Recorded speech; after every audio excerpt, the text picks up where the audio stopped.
You don't need recipes and you're a better cook than you think. I'm gonna talk quickly about umami pasta. A lot of people lean on heavy cream, heavy cheese for pasta. It's kind of a beginner move. There's nothing wrong with it. It's delicious.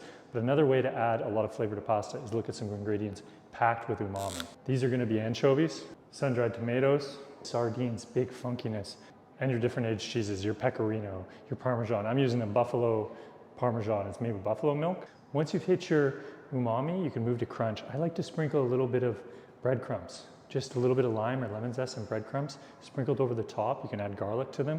That is going to add a big angle of flavor to whatever pasta you're making.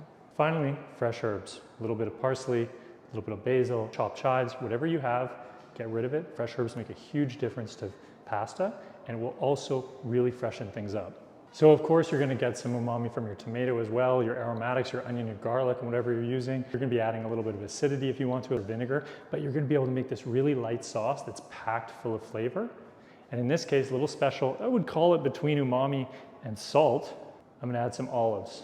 Another thing you can add, keep it light, keep it kind of Southern Italian, almost like a Southern France vibe, Provençal style. Anyway, let's make it.